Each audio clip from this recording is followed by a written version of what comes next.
Lors de ce sommet qui se tient dans un contexte géopolitique complexe et de plus en plus grave, le président chinois Xi Jinping appelle les membres du G20 à travailler ensemble.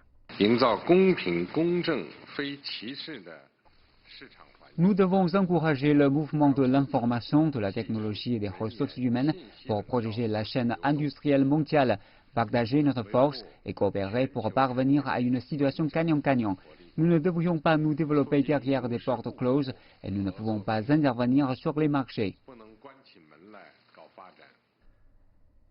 Il appelle les économies mondialisées à faire avancer la réforme et l'innovation, à améliorer la gouvernance mondiale, à résoudre les problèmes de développement et à résoudre les conflits dans un esprit de partenariat.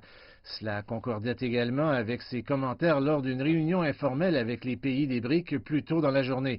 Lors de la rencontre, il a critiqué la régression au sein de la communauté internationale, tout en évitant de pointer du doigt qui que ce soit ou de nommer des noms.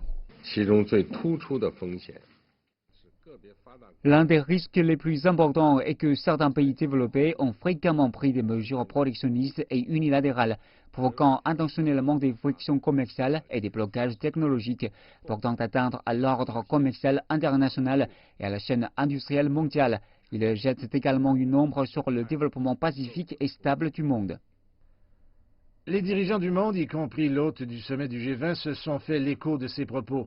Vendredi, le premier ministre japonais Shinzo Abe a appelé à un message fort du G20 sur le commerce libre, juste et sans discrimination, alors qu'il exprimait de profondes préoccupations sur le contexte commercial mondial actuel. Les restrictions commerciales réciproques ne bénéficient à aucun pays. Toutes les mesures commerciales doivent être conformes aux règles de l'OMC. Je suis profondément préoccupé par la situation actuelle concernant le commerce mondial. Le président Xi a également rencontré le secrétaire général de l'ONU, Antonio Guterres, ainsi que des dirigeants africains et d'ailleurs. Le président chinois a également déclaré que la Chine prendrait des mesures pour ouvrir davantage son marché, augmenter ses importations, améliorer son environnement commercial, garantir un traitement équitable aux entreprises étrangères et poursuivre les négociations sur les accords commerciaux multilatéraux.